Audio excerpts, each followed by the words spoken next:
भला हुआ मेरी माला टूट गई, मैं राम भजन से छूटी। भला हुआ मेरी माला टूट गई, मैं राम भजन से छूटी। मेरे सिर से टली बला, भला हुआ मेरी माला टूट गई, मैं राम भजन से छूटी। मैं राम भजन से छूटी। तो मेरे भाइयों, आज जो हम वाणी लेने जा रहे हैं वो बहुत ही इंपॉर्टेंट वाणी है, बहुत ज्यादा इंपॉर्टेंट वाणी है, क्योंकि इस वाणी में एक काल दूत के बारे में जिक्र है जिसका नाम है रंभदूत। अब ये वाणी लेने की जरूरत मुझे इसलिए पड़ी क्योंकि कुछ लोगों ने, जो 12वें पंथ के काल दूत है, उसके चेलों ने हमारे मदन साहिब के ऊपर ये वाणी फिट कर दी कि मदन साहिब ही काल दूत रंभ है, या जो राधापति नाम से जो कबीर साहब मिले मदन जी को, वो कबीर साहब नहीं, वो रंभदूत था। इन्होंने ऐसे करके वाणी प्रमाणित करी और क्या सबूत लिया उसमें? केवल एक शब्द कालिंजर, केवल एक कालिंजर शब्द लेकर इन्होंने अर्थ का अनर्थ कर दिया। जबकि कबीर साहब की पूरी वाणी में आज आपको बताऊंगा कि कैसे एक एक शब्द का, एक एक लाइन का कितना गूढ़ रहस्य है, उन सब को आज खोला जाएगा और इन काल दूतों के अज्ञान को करारा जवाब दिया जाएगा। तो देखते हैं भाइयों कि क्या है इस वाणी का अर्थ और कैसा अनर्थ करके आपके सामने पेश की गई ये वाणी। आइए देखते हैं। तो क्या कहती है वाणी? चार दूत कह नायक जानो, 12 पंथ कर अगवा मानो। इन्हीं चार जो पंथ चले हैं, उलट पुलट तिन्हू अर्थे हैं। 4 पंथ 12 कर मूला, वचन वंश कह हुई है सूला। सुनत वचन धर्मन घबराने, हाथ जोर विनती तिन ठाने। यानी वो 4 काल के दूत, उनको नायक जानो। नायक मतलब कि जितने 12 पंथ के जो काल दूत हैं वो इतना प्रचार नहीं कर पाएंगे, इतने लोगों को नहीं भरमा पाएंगे जितना ये 4 करेंगे, जितना ये चारों मिलके भरमाएंगे। करोड़ों लोग इनके साथ जुड़े होंगे, करोड़ों। इन्हीं के लिए बोला कि 12 पंथ कर अगुआ मानो। 12 पंथ से भी आगे ये लोग खड़े दिखाई देंगे। इतने 12 पंथों में नहीं जीव होंगे, इतने भगत वो नहीं बना पाएंगे अपने शिष्य जितने ये 4 पंथ मिलके बनाएंगे। इन्हीं 4 जो पंथ चले हैं, उलट पुलट तिन्हू अर्थे हैं। यही जो 4 पंथ चलेंगे ये हर वाणी का उल्टा अर्थ बताएंगे। ऐसा अर्थ बताएंगे कि उसका सिर और पैर ही नहीं होगा। फिर कह रहे 4 पंथ 12 कर मूला, वचन वंश कहे हुई है सूला। यानी ये 4 और वो 12, ये जो पंथ चलेंगे ये वचन वंश के लिए शूल के बराबर होंगे। यानी कि जहां भी कबीर साहब किसी संत को चुनकर वचन देंगे उसको कि तुम नामदान बख्शो और मैं उस जीव की संभाल करूंगा, इसको वचन कहते हैं। उनके लिए ये शूल के बराबर हो जाएंगे। उनके लिए ये बहुत बड़ा रोड़ा अटकाएंगे, क्योंकि ये लोग वाणियों का गलत अर्थ करके जीवों को भरमा देंगे। ये लोग मना कर देंगे कि कबीर साहब बार बार आते नहीं हैं। ये कह देंगे कि कबीर साहब एक बार चले गए दोबारा कोई नहीं आ सकता, यानी कबीर साहब बार बार जीवों को चेताने नहीं आते हैं। तो ऐसे ये लोग भरमाएंगे। तो ये सुन के धर्मदास जी कहते हैं, सुनत वचन धर्मनि घबराने, हाथ जोर विनती तिन ठाने। कि धर्मदास जी इन बातों को सुन के घबरा गए और हाथों को जोड़ के कहते, मालिक इनकी पहचान बताओ, कैसे पता लगेगा कि कौन सा कालदूत कहां पे है। तो पहले रंभ के बारे में कबीर साहब क्या बताते हैं, आइए देखते हैं। लेकिन मेरे भाइयों, मैं आपको फिर कहना चाहूंगा कि मैंने ये 4 कालदूतों के बारे में नहीं बताना था किसी को, क्योंकि इनको बताने या ना बताने से मुक्ति का कोई लिंक नहीं है। ऐसा नहीं है कि मैं ये नहीं खोलूंगा चारों को तो आपको मुक्ति नहीं मिलेगी, ऐसा बिल्कुल नहीं है। लेकिन कुछ एक काल के दूतों के जो चेले हैं, उन्होंने हमारे खिलाफ जो वीडियो बना दी है, उसको सुनकर कुछ एक भगत बार बार मुझसे अरदास कर रहे थे कि इसको एक बार क्लियर कर दो, इस रंभदूत वाली वीडियो को क्लियर कर दो। इसीलिए मजबूरी में मुझे ये बनाना पड़ रहा है, वरना मैं किसी गुरु का नाम नहीं लेना चाहता था। और मैं माफी चाहूंगा उन लोगों से जिनका नाम मुझे लेना पड़ रहा है। मैंने बिल्कुल नहीं लेना था, लेकिन इतनी मजबूरी हो गई है कि इसको खोलना ही पड़ेगा। तो क्या कहती है वाणी, धर्मदास मैं तो ही लखाऊं, 4 दूत कर भेद बताऊं, तिनकर नाम प्रथम सुन लीजिए, रंभ को रंभ जय विजय भनीजे। यानी मैं तुम्हें उन चारों के बारे में बताता हूं धर्मदास, जिनका नाम है रंभ कुरंभ जय और विजय। अब जो रंभदूत है उसके बारे में देखते हैं क्या बोलते हैं। रंभदूत कर करो बखाना, गढ़ कालिंजर रोपी है थाना। अब ये जो गढ़ कालिंजर है, ये हमारे देश में 5 जगह है। हरियाणा, राजस्थान, मध्य प्रदेश और 2 गांव हैं उत्तर प्रदेश में।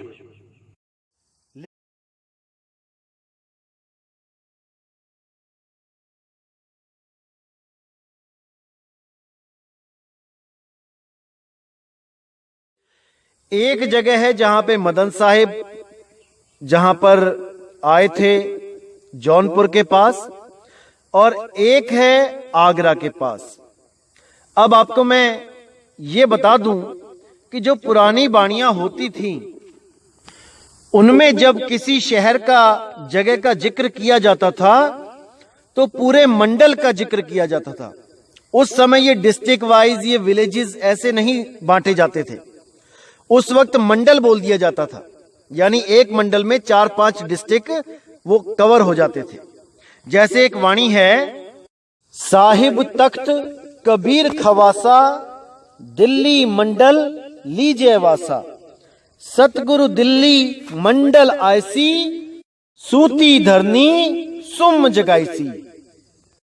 ये गरीबदास जी महाराज ने अपने बंदी छोड़ कबीर साहब के लिए लिखा था कि मेरे सतगुरु बंदी छोड़ मुझे छुड़ानी धाम में मिलने आए, जो दिल्ली मंडल के अंडर था। वो स्थान दिल्ली मंडल में ही आता है। लेकिन इन कालदूतों ने ये वाणी अपने ऊपर फिट करके लोगों को ऐसा भरमा दिया कि देखो हम आए हैं दिल्ली मंडल में, ऐसा भरम में डाल दिया। तो इसी प्रकार ये जो कालिंजर जो गांव है, ये एक तो जौनपुर में आ जाता है और एक आता है आगरा मंडल में। अब जो आगरा मंडल में आता है वो मात्र 76 किलोमीटर दूर है, और उस आगरा में जो संत हुए हैं उनको आप बखूबी जानते हैं। और 12वें पंथ के कालदूत ने भी कई बार उनको एक्सपोज किया टेलीविजन पे कि देखो इनका कोई गुरु नहीं है, ये बिना गुरु के ही भक्ति करने लगे, बिना गुरु के ही संत बन के बैठ गए। और तो और ये संत बनकर भी हुक्का नहीं छोड़ पाए, ये हुक्का चिलम तंबाकू पीते रहे। इनको बहुत एक्सपोज किया गया। और उसी कालदूत के शिष्य को इतना भी समझ नहीं आया कि मेरा जो गुरु है वो किसकी बात कर रहा है, और ये केवल एक कालिंजर नाम लेकर, जैसे चूहे को हल्दी की गांठ मिल जाती है और वो पंसारी बन के बैठ जाता है, वही हाल उसका हुआ। तो मैं उस भाई को बताना चाहूंगा, बहुत अच्छी बात है कि वो अपने गुरु को डिफेंड कर रहा है, अपने गुरु को हर तरफ से बचाने की कोशिश कर रहा है। हालांकि वो समर्थ नहीं है उसका गुरु, अगर समर्थ होता तो जेल से बाहर आ जाता कब का, लेकिन फिर भी वो उसको परमात्मा घोषित करने में लगा है। तो बताना चाहूंगा कि ये वाणी क्या इसका अर्थ है और ये कहां पर सटीक बैठती है। तो देखिए क्या लिखा है वाणी में। रंब दूत कर करो बखाना, गढ़ कालिंजर रोपी है थाना। भगवान भगत वही नाम धराई, बहुतक जीव ले अपनाई। अब यहां पर आप देखेंगे इसमें क्या बताया गया कि रंब दूत कर करो बखाना, कि रंब दूत का मैं बखान करता हूं कि वो कौन होगा। गढ़ कालिंजर रोपी है थाना, यानी कि गढ़ कालिंजर के पास उसका निवास होगा। मतलब कि जिस मंडल में कालिंजर गांव आएगा वहीं पर उस काल दूत का आगमन होगा। तो कहते हैं क्या पहचान होगी उसकी। भगवान भगत वही नाम धराई। सबसे इंपॉर्टेंट ये लाइन है जो उस भाई ने नहीं बोली जिसने हमारे खिलाफ वीडियो बनाई। उसको इसका मतलब ही नहीं पता था, क्योंकि उसकी बुद्धि की दौड़ वहीं तक थी जहां तक उसने इस्तेमाल करी। उसके आगे उसकी बुद्धि जाम हो गई, जंग लग गया, वो आगे नहीं बढ़ पाया। क्योंकि परमात्मा ने जिससे जो काम करवाना है उसको उसी लायक बनाता है। तो जो जयपुर का कालदूत जिसने हमारे खिलाफ वीडियो बनाई, उसने विदेशों तक मदन साहिब का नाम पहुंचा दिया। क्योंकि परमात्मा की ये लीला होती है। देखो, अगर कोई हमारी बुराई करता है तो समझ लो कि वो हमें मशहूर कर रहा है, वो हर जगह हमारा नाम फैला रहा है। जो काम हम नहीं कर पाते वो हमारे निंदक कर देते हैं। इसको समझो। इसीलिए साहिब जी ने कहा, निंदक नियरे राखिए, आंगन कुटी छवाए, बिन पानी साबुन बिना निर्मल करे सुहाए। जो भी हमारे खिलाफ वीडियो बनाते हैं तो उनके जो सब्सक्राइबर होते हैं वहां तक हमारी बात अपने आप पहुंच जाती है। उन्हीं के लोग जब देखते हैं कि ये कौन है जिसके खिलाफ वीडियो बनाई जा रही है, और वो दिल को तसल्ली देने के लिए जब हमारी वीडियो सुनते हैं, तब उनका विवेक अपने आप जाग जाता है और वो उन लोगों को तत्काल छोड़कर, त्याग कर इस पंथ में आ जाते हैं। हजारों ऐसे जीव हैं जो शुरू में आए तो थे हमारे खिलाफ, हमारे सत्संग सुनकर हमारे सत्संग में गलतियां निकालने आए थे, लेकिन इस सत्संग को सुनकर वो इसी सत्संग के होके रह गए, मदन पंथ में आ गए। यही मालिक की लीला है, यही बंदी छोड़ की लीला है। तो भाइयों, ये जो भगवान भगत वही नाम धराई, ये बहुत इंपॉर्टेंट है। इसी के ऊपर उस रंबदूत का सारा हाल लिखा गया है, इसी पर उसके पंथ का नाम टिका हुआ है। दोस्तों, मैं आपको क्लियर कर देता हूं भगवान भगत क्या होता है।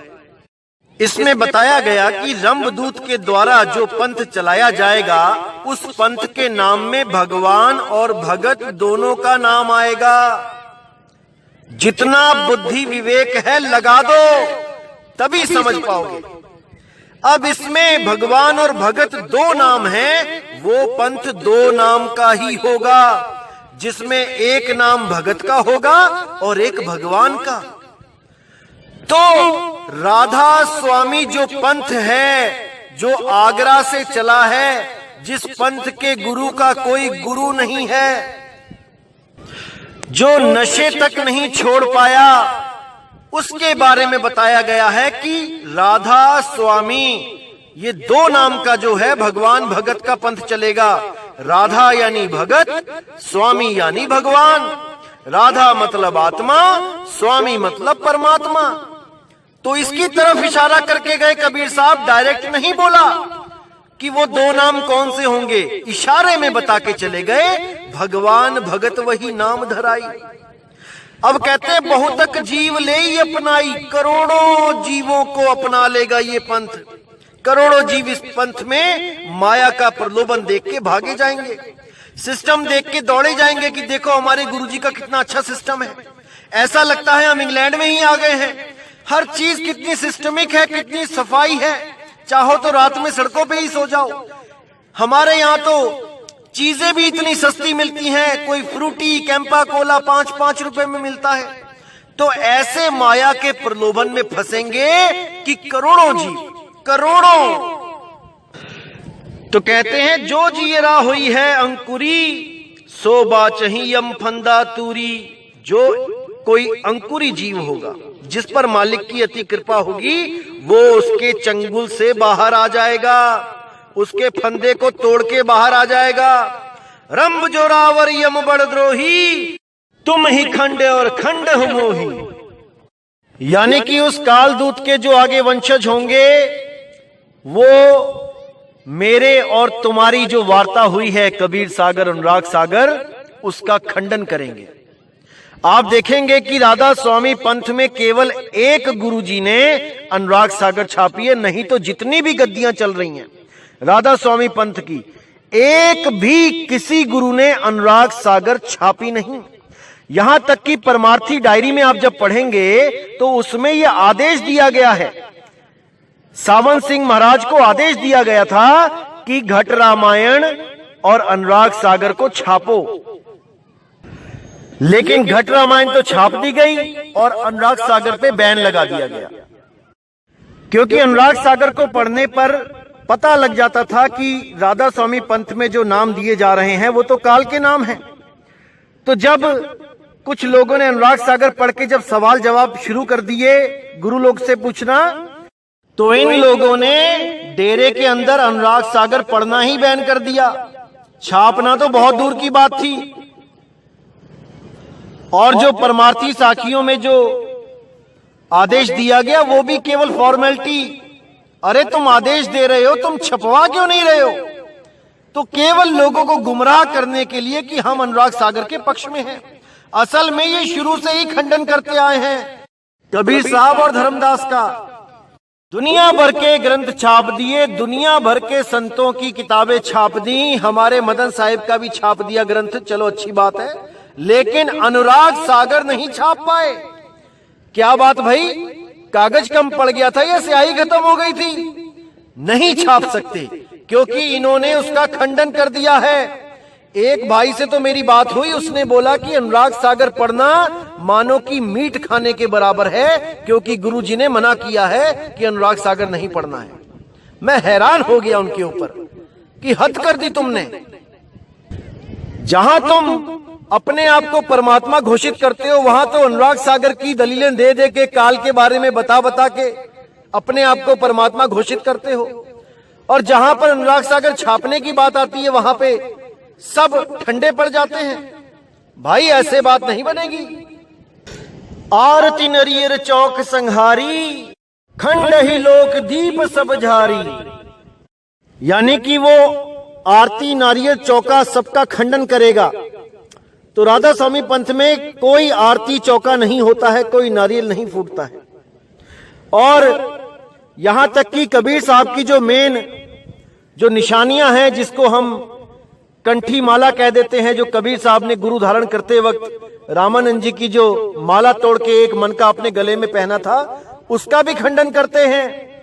उसको भी कहते हैं ये जड़ वस्तु तुमने गले में पहन लिया। अरे भाई, कंठी भले ही जड़ हो, लेकिन जिसके नाम की पहनी है वो महाचेतन परमपिता परमात्मा है। जैसे किसी कुत्ते के गले में पटा होता है, पटा जड़ होता है, पटा कुत्ते को बचा नहीं सकता, लेकिन जब म्युनिसिपैलिटी वाले आते हैं तो उस कुत्ते को हाथ लगाने से पहले 100 बार सोचते हैं, क्योंकि उसके गले में पटा है। भले पटा जड़ है, लेकिन उस पटे के पीछे एक जीता जागता मानव है, एक जीता जागता मालिक है, जिसके साथ उनका सामना हो जाएगा अगर वो उस कुत्ते को पकड़ के लेके गए तो। इसलिए वो जड़ वस्तु भी लाभकारी है।